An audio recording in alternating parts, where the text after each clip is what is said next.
नमस्कार दोस्तों। Coaching centre of the blind YouTube channel में आपका स्वागत है। मैं हूं आपका अपना दोस्त शिव कुमार। तो दोस्तों, जैसे कि आप सब जानते हैं कि आज है वीरवार और आज है हमारी इंग्लिश की क्लास, जिसमें आज आप सीखेंगे आर्टिकल्स। ठीक है। और दोस्तों, यदि आप चैनल पर नए हैं तो कृपया चैनल को सब्सक्राइब करें, ऑल पे सेट करके रखें, ताकि हर वीडियो की नोटिफिकेशन आप तक ज़रूर पहुंचे।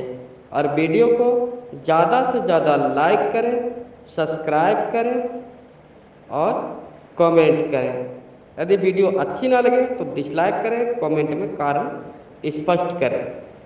और दोस्तों, यदि आपने हमारी पिछली वीडियोस को नहीं देखा है तो कृपया पहले हमारी पिछली वीडियो को देखें, उसके बाद आप इस वीडियो पे आए, क्योंकि आप डायरेक्ट इस वीडियो को देखेंगे तो आपको समझ नहीं आएगी।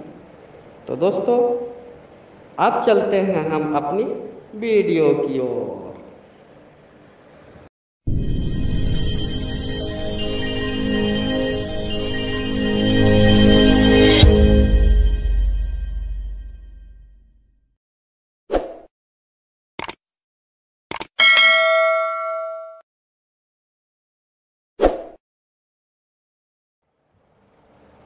Hello everyone. तो दोस्तों, मैं आपको पीछे बता चुका हूँ कि आज मैं आपको क्या कराने जा रहा हूँ, लेकिन फिर भी मैं यहाँ पर आपको दोहरा दूँ। आज मैंने जो चैप्टर उठाया है वो आपके लिए उठाया आर्टिकल्स। ठीक है दोस्तों, क्या उठाया? आर्टिकल्स। तो आर्टिकल को एक चैप्टर में कराना थोड़ा मुश्किल है, तो कम से कम इसके 2 चैप्टर बनेंगे। तो आज समझ लीजिए कि मैं हाजिर हुआ हूँ लेकर चैप्टर 1, आर्टिकल लेसन 1। ठीक है। तो सबसे पहले हम ये जानेंगे कि आर्टिकल कौन कौन से होते हैं। ठीक है। आर्टिकल कौन कौन से होते हैं इस पे आप विशेष रूप से ध्यान दीजिए। जो आपके आर्टिकल्स होते हैं वो होते हैं ए, एन और द। ठीक है। ए, उसके बाद ए एन एन, उसके बाद टी एच ई द। ये 3 आपके आर्टिकल्स होते हैं दोस्तों। और इस जो आर्टिकल होते हैं, तो सबसे पहले जो ए होता है आपका, ठीक है, ये आर्टिकल में यदि अकेले किसी के साथ किसी वाक्य में आता है तो ए नहीं हो, इसका उच्चारण ए नहीं होता है, आ पढ़ते हैं। ठीक है। देखिए कैसे आ पढ़ते हैं। This is a book. देखा आपने, ए नहीं बोला, इसको आ बोला। A, this is a book, this is a pen. ठीक है दोस्तों। तो इस तरह से जो है आप इसको पढ़ते हैं, हमेशा ध्यान रखिएगा। और आर्टिकल में आपको बहुत कुछ जानने का मौका मिलेगा, लेकिन जो कि 2 या 3 चैप्टर में कम से कम क्लियर होगा। तो हम जो बताएंगे एक एक चीज़ करके, ठीक है, पहले से हम ये आपको नोट्स नहीं करेंगे कि हाँ आपको क्या क्या इसमें जानने को मिल जाएगा। चैप्टर बाय चैप्टर हम आपको बताएंगे। फिलहाल में हम आपको बताएंगे ए एन द का यूज़ कैसे करना है। ठीक है। आर्टिकल कितने प्रकार के होते हैं ये भी बताएंगे। ठीक है। तो आपने ये तो देख लिया कि आर्टिकल कौन कौन से होते हैं। ठीक है। आर्टिकल कौन कौन से होते हैं ये चीज़ आपने देख ली। अब आपको ये देखना है आर्टिकल कितने प्रकार के होते हैं। ठीक है।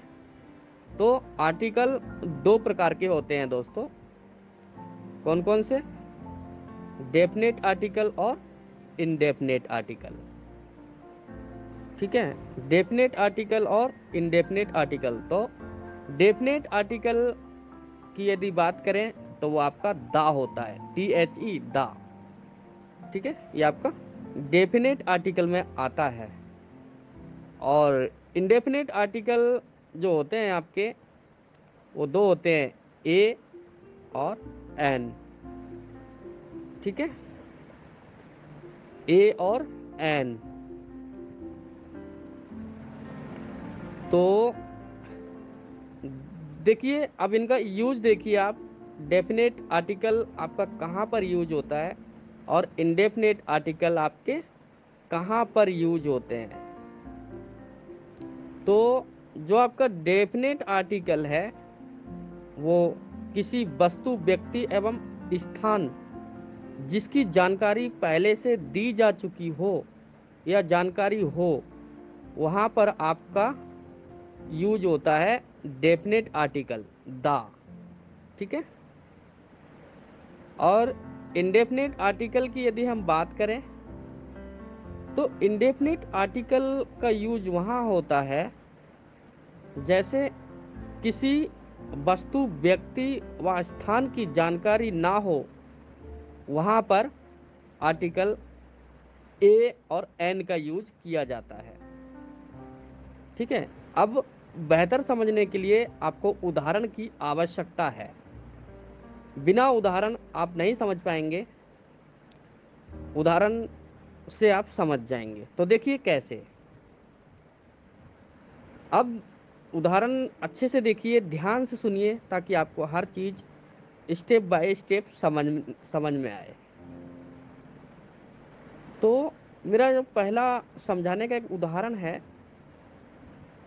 तो हम सबसे पहले आपको इंडेफिनिट आर्टिकल के बारे में बता रहे हैं। ठीक है, जैसे मान लो आप और आपकी मम्मी या कोई भी आपके घर में बैठा हुआ है, आप चर्चा कर रहे हो किसी बात संबंध में, और अचानक से कोई लड़का आता है आपके गेट पे और वो गेट बजाता है। ठीक है, आप जाते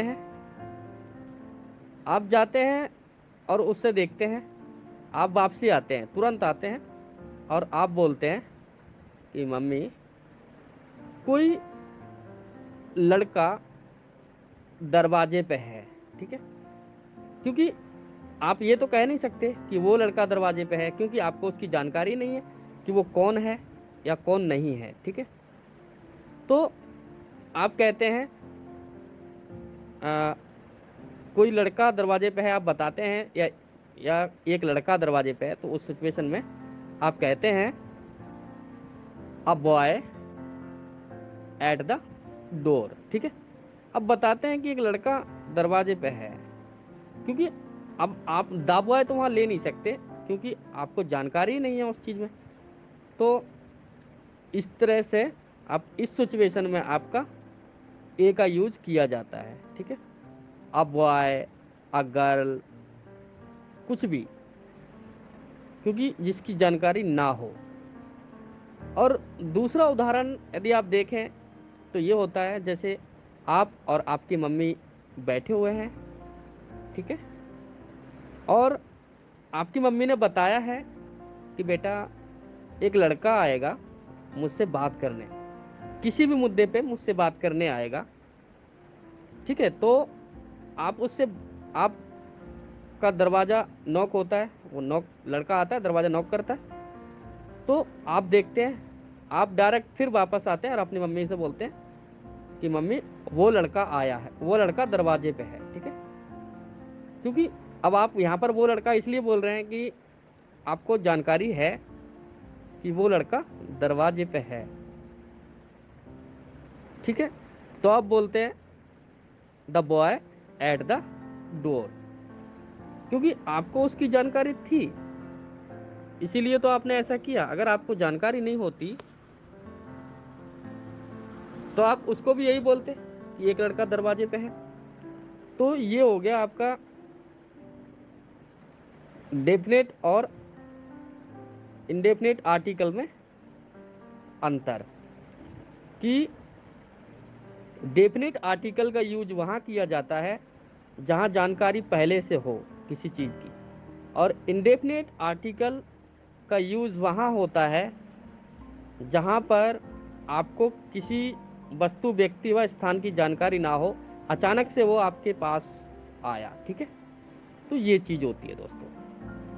अब देखिए, एक एक एक सिंपल सा वाक्य है, यही तो वो बुक है जिसके बारे में मैं बात कर रहा था। हाँ, अब सोचिए, आपने देखा यही तो वो बुक है जिसके बारे में मैं बात कर रहा था, ठीक है। तो आप इसको पहले से इसके बारे में बात कर चुके हो, तो आप इसे कैसे बना सकते हो?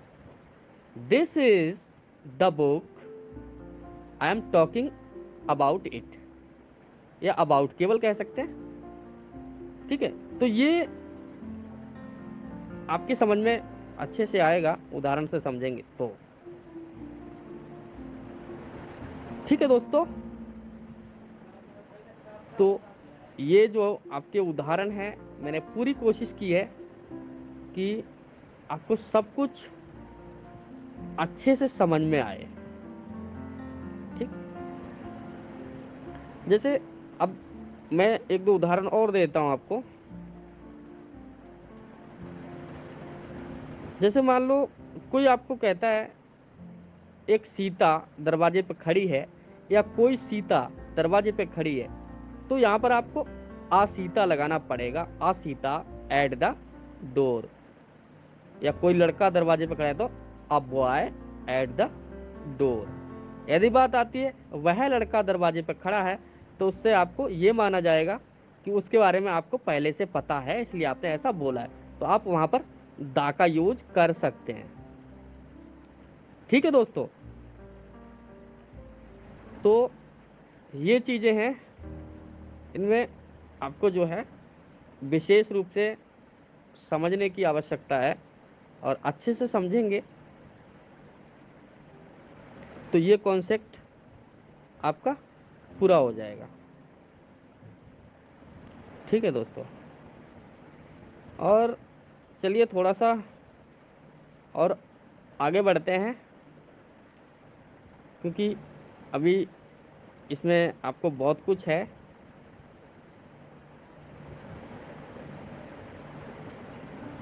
हाँ, बहुत कुछ आप इससे सीखेंगे, क्योंकि इस टॉपिक में लगभग लगभग काफ़ी लोगों को प्रॉब्लम आती है कि कहाँ पर जो है दा का यूज करें और कहाँ पर दी का यूज करें। दा होता है, स्पेलिंग सेम होती है, लेकिन कहीं तो आप दा का यूज करते हैं, कहीं आप दी पढ़ते हैं, और कॉन्सेप्ट सेम वही होता है, ठीक है दोस्तों। तो अब हम ये जानेंगे कि कहाँ कहाँ कैसे कैसे और किस किस का यूज आपको करना चाहिए, है ना दोस्तों। तो इंग्लिश में और हिंदी में, दोनों ही भाषाओं में कॉन्सोनेंट और वॉवेल्स का अपना अलग महत्व है। तो इंग्लिश में मैं आपको बता चुका हूँ पिछले वीडियो में, जो हमारा जेंडर वाला वीडियो है, फर्स्ट वीडियो, उसमें हम चर्चा कर चुके हैं कि हमारे वॉवेल्स कितने होते हैं और कॉन्सोनेंट कितने होते हैं, सारा हम बता चुके हैं। तो आप ये हमारा आप वहां से चेक कर सकते हैं, ठीक है। तो ये चीजें हैं। और दोस्तों, अब आपको एक चीज और बता देते हैं कि कहाँ पर एन लगाते हैं और कहाँ पे आ लगाते ए लगाते हैं, ठीक है। तो जहां पर कॉन्सोनेंट साउंड की आवाज आती है, वहां पर आप ए का यूज करते हैं। मतलब कॉन्सोनेंट की अक्षर से नहीं है कि कॉन्सोनेंट का एक अक्षर आना चाहिए, कॉन्सोनेंट साउंड की आवाज आनी चाहिए, तो आप ए का यूज करते हैं। और जहां वॉवल साउंड की आवाज आती है, वहां पर आप एन का यूज करते हैं। अब देखिए कैसे। देखिए दोस्तों, साउंड से मतलब है, स्पेलिंग से मतलब नहीं है, ठीक है। यूनिवर्सिटी, यूनिवर्सिटी वैसे तो यू की आवाज है, और आप जानते हैं कि यू एक यू से शुरू होता है, ठीक है। और आप जानते हैं कि यू एक वॉविल है, ठीक है। लेकिन फिर भी यहाँ पर या की आवाज आती है, तो यहाँ पर आप एन यू एन यूनिवर्सिटी नहीं कह सकते, आ यूनिवर्सिटी कह सकते हैं या आप, ठीक है दोस्तों। तो अब देखिए ईयर, ठीक है, ईयर, आ ईयर, एक होता है ईयर एंड ईयर, ठीक है। तो ये चीज होती है दोस्तों, जहां पर आपको वोवेल साउंड की आवाज आती है तो आप वहां पर एन का यूज करते हैं। देखिए एन, आवर, आपको पता है, जानते हैं आप कि आवर में एच होता है, एच से स्पेलिंग शुरू होती है, लेकिन साउंड जो है आपका वो आ है, आ, आवर, आर, ठीक है, एन, आवर। तो इसलिए आप यहाँ पर एन का यूज करते हैं, ठीक है। अब देखिए एन, एमएलए, एमएलए, जबकि आपको पता है कि एमएलए की जो स्टार्टिंग है वो एम से शुरू हो रही है, लेकिन यहाँ स्पेलिंग से मतलब नहीं है, यहाँ पर साउंड से मतलब है। यहाँ पर साउंड आपका ए है, ए, एमएलए। तो यहाँ पर भी आपका एन, एमएलए। तो ये चीज है दोस्तों, इस तरह से आपका यूज होता है ए और एन का, जो आपके इंडेफिनिट आर्टिकल हैं, ठीक है दोस्तों। तो ये कॉन्सेप्ट बहुत ही अच्छा है, और आप जानते हैं कि अधिकतर इसमें प्रॉब्लम होती है हमारे स्टूडेंट्स को। तो ये जानकारी आपको होनी चाहिए। कई लोगों का मानना होता है कि भाई वॉवेल से कोई स्पेलिंग शुरू होगी तो हम वहाँ पर एन का यूज करेंगे। दोस्तों स्पेलिंग से कोई फर्क नहीं पड़ता, स्पेलिंग आपकी कहीं से भी शुरू हो, लेकिन आपका साउंड पे ध्यान देना है, साउंड किस चीज का है ये विशेष रूप से आपको ध्यान रखने की आवश्यकता है, ठीक है दोस्तों। एन, ऑरेंज, देखिए साउंड किसका है, आ, ऑरेंज, ठीक। अब देखिए आ, पैन, किसका साउंड है यहाँ पे, कॉन्सेनेंट का, पा, पी, ठीक है। तो यहाँ पर क्या लगेगा, आ, पैन। देखिए आ, बुक, किसका साउंड है, वॉवेल्स का नहीं है, बिल्कुल नहीं है, ठीक है। यहाँ पर साउंड है आपका कॉन्सोनेंट का, तो यहाँ पर आपका क्या लगेगा, यहाँ पर भी आपका आ लगेगा, आ, बुक। तो दोस्तों ये चीज है, यही चीजों के बारे में आपको मेहनत करने की आवश्यकता होती है, आपको ध्यान रखना है। मैंने आपको बार बार बताया है कि आप स्पेलिंग पे मत जाइए, आप जाइए केवल साउंड पे कि आवाज किस चीज की है। स्पेलिंग से मतलब मत रखिएगा, कभी आप ये सोच के बनाएं कि स्पेलिंग जो है आपकी अगर यू से है, और अगर आवाज या की आएगी तो आपको वहां पर एन नहीं लगा सकते, जैसे यूनिवर्सिटी में बात हुई है, ठीक है, वहां पर वैसे यू लगता है स्पेलिंग में, लेकिन आवाज कॉन्सोनेंट की है, या की है, यू, यूनिवर्सिटी। तो इस चीजों पर विशेष ध्यान दीजिए दोस्तों। और दोस्तों आज हमने आपको ये करा दिया है ए एन दा, ए एन कैसे कहाँ कहाँ लगाते हैं। तो आज की वीडियो में हम आपको इतना ही सिखाएंगे। और दोस्तों हमारे चैनल को यदि आपने सब्सक्राइब नहीं किया है तो कृपया सब्सक्राइब कर लें, वीडियो को लाइक करें, शेयर करें, कमेंट करें। और दोस्तों मुझे यानी शिव कुमार को इजाज़त दें, आप बने रहिए हमारे यूट्यूब चैनल के साथ। फिर मिलेंगे हम इसी टॉपिक का अगला चैप्टर लेकर, ठीक है, आर्टिकल चैप्टर 2 लेकर फिर हाजिर होंगे। तब तक के लिए दीजिए इजाज़त, गुड बाय।